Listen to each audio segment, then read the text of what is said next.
अस्सलाम वालेकुम। एक और एपिसोड के साथ सोहेल रशीद आपकी खिदमत में हाजिर। और इस वक्त जब मैं आपसे बात कर रहा हूँ तो मखसूस नशिस्तों के केस में नज़रसानी की पहली दरख्वास्त सुप्रीम कोर्ट ऑफ पाकिस्तान में दायर कर दी गई है। और ये दरख्वास्त पाकिस्तान मुस्लिम लीग नून यानी हुकूमती जमात की जानिब से दायर की गई है। और उसमें सुप्रीम कोर्ट ऑफ पाकिस्तान से कहा गया है कि वो अपने 12 जुलाई के मुख्तसर ऑर्डर पर नज़रसानी करे और उसको वापस ले, और जब तक नज़रसानी केस का फ़ैसला नहीं होता कम अज़ कम उसे मुअत्तल कर दे, ताकि पहले से जैसी पोजीशन वापस बरकरार हो जाए और लोग जो हैं वो पीटीआई जो है उसकी प्रेजेंस एक दफ़ा अमलन दोबारा पार्लियामेंट के अंदर से फ़िलहाल के लिए ख़त्म हो जाए। यह इस्तदा की गई है सुप्रीम कोर्ट ऑफ पाकिस्तान से, और उसमें वजह यह बनाई गई है कि सुप्रीम कोर्ट ने जो रिलीफ मांगा ही नहीं गया था वो दिया है।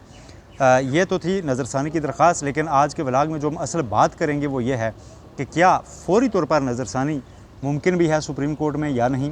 ये पहला सवाल होगा, क्योंकि ये अहम है इस सारे केस में। दूसरा सवाल ये होगा कि क्या मुस्लिम लीग नून अकेली होती जा रही है और अपनी इत्तेहादी जो जमातें हैं उसकी हिमायत भी वो खोने लगी है। और इसके भी कुछ हम आपको चीज़ें बताएंगे ऐसी जो निशानदेही ऐसी कर रही हैं। तीसरी भी बहुत आम खबर है कि नया रेफरेंस एक जज साहब के ख़िलाफ़ आ गया है, और रेफरेंस लाया कौन वो सरप्राइजिंग है। ये मैं आपको सबसे आखिर में बताऊंगा। सबसे पहले बात नज़रसानी दरख्वास्त की ही, जो अब सुप्रीम कोर्ट ऑफ पाकिस्तान में दायर की जा चुकी है। लेकिन कुछ दोस्तों ने पूछा था फ़ोन पर भी और कमेंट्स में भी कि नज़रसानी की दरख्वास्त सुनी कैसे जाती है, क्या ये नज़रसानी होगी या प्रैक्टिस एंड प्रोसीजर के बाद इसको अपील का दर्जा दिया जाएगा। सबसे पहले मैं ये वजाहत कर दूँ कि मौजूदा केस में प्रैक्टिस एंड प्रोसीजर एक्ट का इतलाक़ नहीं होता, क्योंकि वो 184(3) आर्टिकल 183(3) के जो केसेस हैं जो शुरू ही सुप्रीम कोर्ट से होते हैं, जो दरख्वास्त सीधी सुप्रीम कोर्ट में दायर होती है या फिर सुप्रीम कोर्ट खुद सो मोटो नोटिस लेती है मफाद आमा के केसेस पर, उसमें जो फ़ैसला होता है उसके ख़िलाफ़ अपील दायर की जा सकती है और उसमें फिर बड़ा बेंच बनता है।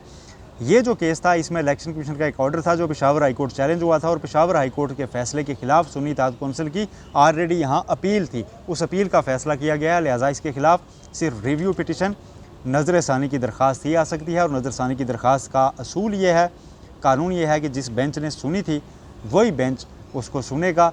और फिर इसमें स्कोप ये होता है नज़रसानी का कि इसमें आप पूरा केस खोल के मेरिट्स पे नहीं देखते, इसमें सिर्फ सुप्रीम कोर्ट के फ़ैसले में से आपको दिखाना पड़ता है कि इसमें गलत किया हुआ, कहाँ पे कौन सी इबारत गलत लिखी हुई है, कोई पैराग्राफ गलत चला गया है, कोई चीज़ गैर कानूनी गलती से लिख दी गई है, उसको हटा दिया जाए, ऐसी इस्तदा की जाती है और सिर्फ वो गलती दिखानी पड़ती है। चीफ जस्टिस काजी फायद साहब खुद पहले एक बार हवाला दे चुके ओपन कोर्ट में कि नज़रसानी का स्कोप इतना बड़ा नहीं होता, इसलिए भुट्टो केस में फांसी की मुखालफत करने वाले जजेस ने भी नज़रसानी की दरख्वास्त खारिज की थी कि आपने एरर जजमेंट में नहीं दिखा सके थे। तो नज़रसानी मुमकिन कब है, सबसे अहम सवाल तो यही है। तो नज़रसानी अब जब मैं आपको कुलिया बता चुका हूँ कि तमाम वो जजेस जिन्होंने केस सुना है वो सुनेंगे, यानी 13 जजेस। अब 13 जजेस दस्तियाब होना ज़रूरी हैं जब वो बैठें और फिर केस सुने। तो 13 जजेस कब दस्तियाब होंगे जी? 13 जजेस आप कम अज़ कम 2 माह के बाद दस्तियाब होंगे। पहली खबर तो आप ये नोट कर लें, क्योंकि बड़ा गैर मामूली किस्म का कोई इंटरनल ऑर्डर ना निकला है सुप्रीम कोर्ट से कि नहीं जी सारी छुट्टियाँ कैंसिल करके वापस आ जाएँ, तो ऐसा मुमकिन नहीं है, क्योंकि जजेस की छुट्टियाँ शुरू हो चुकी हैं। और छुट्टियों के दौरान होता यह है कि सुप्रीम कोर्ट बंद नहीं होती। सुप्रीम कोर्ट में जब छुट्टियाँ होती हैं बारी बारी जजेस छुट्टियों पर जाते हैं और इस दौरान सिर्फ अर्जेंट केसेस ही सुने जाते हैं, जो नए केसेस होते हैं, और वो दस्तियाब बेंच सुनता है। नज़रसानी कोई और बेंच नहीं कर सकेगा, इसलिए फ़ौरी तौर पर नज़रसानी की तवक्को भी नहीं की जा सकती। इसलिए जो आज 3 मुस्लिम लीग नून ने ऑप्शन रखे हैं जी, एक तो हम नज़रसानी में जाएंगे, आर्टिकल 6 लगाएंगे इमरान खान पर और रेफरेंस दायर करेंगे पार्टी कलअदम करार देने के लिए, उसका जो फ़ैसला किया है। उस पर हम दूसरी खबर की तरफ आते हैं, क्योंकि नज़रसानी का मैंने आपको बता दिया कि फ़ौरी इम्कान हो ही नहीं सकता। दूसरी खबर जो उनका है रेफरेंस कि वो यहाँ पर लाए हैं और मुस्लिम लीग नून अकेली हो गई, जो मैंने आपको इंट्रो में बताया था। मुस्लिम लीग नून अकेली क्यों हो गई?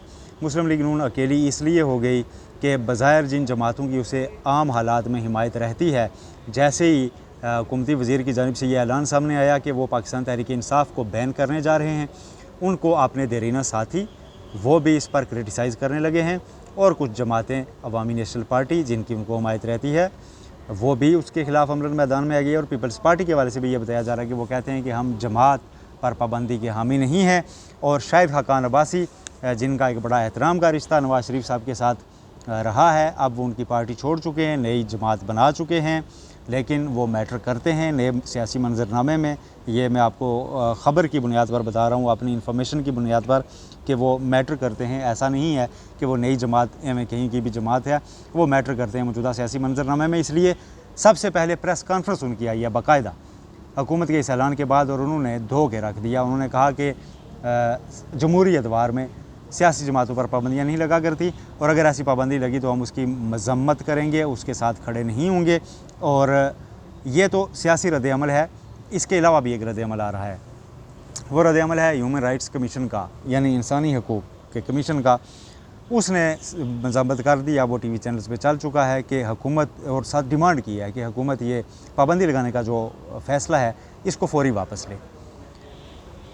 अब यहाँ तक का जो मैंने आपके सामने सिनेरियो रखा है, मुस्लिम लीग नून थोड़ी अकेली भी होती जा रही है, बीच में 2 छुट्टियाँ भी हैं, और एक ऐसे वक्त में उन्होंने अपने तीनों फायर किए हैं कि जी हमने रिव्यू में भी जाना, हमने पाबंदी भी लगानी, आर्टिकल 6 भी लगाना, आगे 2 छुट्टियाँ हैं, ऊपर से सुप्रीम कोर्ट में गर्मियों की छुट्टियाँ हैं। ऐसी वक्त पे उन्होंने ये ऐलान किया, जो कि फायर बैक अगर करना शुरू हो जाता है और उनको रद्द-ए-अमल उनके ख़िलाफ़ आ जाता है, प्रेशर में आ जाते हैं वो स्टेप लेने के लिए, तो वो एक ऐसी पार्टी है जिसकी हुकूमत खड़ी ही पाकिस्तान पीपल्स पार्टी के सहारे पर है। पाकिस्तान पीपल्स पार्टी ज़रा सी इधर उधर वो हुकूमत नहीं रहती। तो पाकिस्तान पीपल्स पार्टी जब तक इस इक़दाम में उनके साथ नहीं होगी, तो वो अगर ख़ुद से ये पाबंदी लगाने जाएंगे तो बहुत उनके लिए मसाइल हो सकते हैं। फिर दूसरा, सुप्रीम कोर्ट का जो हम पहले बात कर चुके हैं व्लॉग में, सुप्रीम कोर्ट में जो गर्मी की छुट्टियाँ हैं, इस दौरान दस्तयाब बेंच, शायद अगर कोई रेफरेंस आए तो वो सुन ले, और दस्तयाब बेंच में जजेस कौन होते हैं वो भी देख कर चीज़ें तय होंगी, लेकिन वो रेफरेंस भी इतनी जल्दी नहीं सुना जाएगा उसमें, इसलिए कि अभी जो इलेक्शन, जो पार्टी फंडिंग का मामला था, इलेक्शन कमीशन का एक ऑर्डर था, वो इस्लामाबाद हाई कोर्ट गया था। इस्लामाबाद हाई कोर्ट ने वापस इलेक्शन कमीशन को भेजा था कि आपने इन्हें जो पीटीआई को शोकाज किया हुआ, इसके जवाब में तफसील से सुने इनको। तो वो मामला अभी पेंडिंग है, तो वो हतमी नहीं हुआ, उसको बुनियाद बनाकर पाबंदी नहीं लगाई जा सकती फॉरेन फंडिंग वाले मामले पर। बाकी केसेस भी कोर्ट्स में ज़ेर इल्तवा हैं। तो ये दूसरा सिनेरियो जो है वो इसका है कि मुस्लिम लीग नून इसमें फ़िलहाल थोड़ी सी अकेली होती नज़र आ रही है। कल को वो दोबारा अपने एलाइज़ को मिला सकते हैं। आज का जो फौरी रद्द-ए-अमल है वो उनके ख़िलाफ़ किया है, ये एक मतलब फैक्ट्स हैं। तीसरा आपको बताया था एक और रेफरेंस जो एक जज साहब के ख़िलाफ़ आ गया, और लाने वाली शख्सियत भी दिलचस्प हैं, यकीनन दिलचस्प हैं। उनका एक बड़ा रोल रहा है यहाँ पर। आर्मी चीफ़ की एक्सटेंशन के हवाले से जो कानून साजी हुई थी, उसकी बुनियाद उनकी एक दरख्वास्त सुप्रीम कोर्ट में बनी थी। जब जनरल बाजवा को एक्सटेंशन दी जा रही थी, वो दरख्वास्त ले आए थे कि ये नहीं हो सकती, फिर उसको टेकअप किया गया, और जो कुछ हुआ वो तारीख़ का हिस्सा है। अभी मैं उनको ताज़ी पहचान उनकी आपको बताता हूँ। पहले तो ये बता दूँ कि किस जज के ख़िलाफ़ रेफरेंस आया। इस्लामाबाद हाई कोर्ट के जस्टिस अरबाब मोहम्मद ताहिर, इससे पहले जस्टिस तारिक महमूद जहांगीरी और दीगर के ख़िलाफ़ तो आ ही रहे थे। अब इनके ख़िलाफ़ आ गया है जस्टिस अरबाब मोहम्मद ताहिर। तो justice Arbab Mohammad Tahir Tyrian White case का भी हिस्सा रह चुके हैं, बेंच का हिस्सा रह चुके हैं। इससे पहले उन्होंने इस्लामाबाद में एक बार इलेक्शन कराने का रात को ऑर्डर दिया था कि सुबह जो पहले तारीख दी हुई थी उसके मुताबिक आप बल्दियाती इलेक्शन करवाएं, तो इसलिए वो भी लाइमलाइट में रह चुके हैं।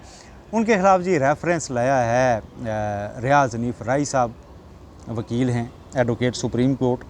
आपनी एक जूरिस्ट फाउंडेशन भी है उनकी, उसकी तरफ से भी वो दरख्वास्तें दायर करते रहते हैं। उनका जो नया तारुफ है वो रिसेंटली वो शेर अफजल मरवत के वकील थे। शेर अफजल मरवत साहब जो पीटीआई का अचानक से चेहरा बने, फिर वो रांदाए दरगाह हो गए, अब वो साइड हो गए। उनकी जानिब से 8 फरवरी के इलेक्शन के फ़ौरन बाद धांधली की तहकीकात के लिए सुप्रीम कोर्ट ऑफ पाकिस्तान में एक दरख्वास्त लाई गई, फिर उसको प्रेस नहीं किया गया क्योंकि उसको पीटीआई ने ऑन नहीं किया। वो शेर अफजल मरवत की जानिब से वकील जो थे दरख्वास्त दायर करने वाले, वो रियाज़ हनीफ राई थे, और हम कह रहे थे कि ये बड़ा एक दिलचस्प सा कम्बिनेशन है। लेकिन रियाज़ हनीफ राई अब वो रेफरेंस लाए हैं जस्टिस अरबाब मोहम्मद ताहिर के ख़िलाफ़, शेर अफजल मरवत के जो वकील रह चुके, और उस रेफरेंस में उन्होंने सुप्रीम जुडिशल काउंसिल से इस्तदा किया कि जो अरबाब मोहम्मद ताहिर हैं ये जज रहने के काबिल नहीं है, इनको आप हटा दें। अब इस्लामाबाद हाई कोर्ट के उन 6 जजेज़ में जस्टिस अरबाब मोहम्मद ताहिर का भी शुमार होता है जिन्होंने ख़त लिख रखा है सुप्रीम जुडिशल काउंसिल को, और जिस पर सो मोटो केस सुप्रीम कोर्ट में पेंडिंग है, और वो ख़त अदलिया में मुदाखलत के हवाले से था। ये 3 ख़बरें थी, फैक्ट्स थे जो कुछ नए आज के दिन में सामने आए थे। उसमें एक बार फिर मैं दोहरा देता हूँ, फौरी तौर पर नज़रसानी मुमकिन नहीं है। रेफरेंस लाकर पीटीआई को कलअदम करार दिलवाने में नून लीग अकेली होती जा रही है, लेकिन अगर वो छुट्टियों गर्मियों में ले आती है तो दस्तयाब बेंच सुन सकता है, क्योंकि फुल कोर्ट दस्तयाब नहीं होगी 2 माह तक, इसलिए नज़रसानी नहीं सुनी जाएगी। तो ये दूसरी ख़बर थी। तीसरी फिर रियाज़ हनीफ़ राई साहब वाली ख़बर आ गई। कुछ मज़ीद ख़बरें जो सियासी मंजरमा बन रहा है, कुछ इमरान ख़ान के ख़िलाफ़ केसेस, डॉक्यूमेंट्स की बुनियाद पर अभी क्या क्या केसेस हैं, और बिलखसूस एक वीडियो जो मैं तैयार कर रहा हूँ, और वो है कि किसी ने पूछा था मुझसे कि जनाब क्या जो कोई मिसकंडक्ट करता है, जो सवाल उठाया जा रहा है कि election commission, chief election commissioner अगर एक ऐसा फ़ैसला किया जिसने अवामी मैंडेट के बरक्स जाके चीज़ें की, गैर आइनी फ़ैसला किया, तो उनके खिलाफ़ कार्रवाई हो सकती है या नहीं। कोई नैब का अफसर गलत रेफरेंस बनाता है, उसके खिलाफ़ कार्रवाई होती है या नहीं। अग्रीव्ड पार्टी को कहाँ जाना चाहिए, पूरा लीगल ओपिनियन में पूरा लेकर सीनियर वकला से खुद पढ़कर चीज़ें उसके बाद आपके सामने रखूँगा। कुछ चीज़ें वैसे मैं नैब वगैरह कवर करता हूँ, उसकी हद तक मैं आपको अभी भी क्लियर कर सकता हूँ, लेकिन फिर मज़ा नहीं रहेगा। एक ही वीडियो में आपको मैं सारी चीज़ें बताऊँगा कि क्या क्या मुमकिन ऑप्शंस फ्यूचर में हो सकते हैं, और बिलखसूस 9-10 मुहर्रम के बाद आने वाला हफ़्ता उसमें क्या क्या अहम होने जा रहा है, नए बेंचेस क्या बनने जा रहे हैं सुप्रीम कोर्ट ऑफ पाकिस्तान में, चीफ जस्टिस काजी फ़ायज़ इसाक कौन सा फ़ैसला तहरीर कर रहे हैं, और उसमें इमरान ख़ान साहब के लिए क्या कुछ होगा, ये सब आपको बताऊँगा।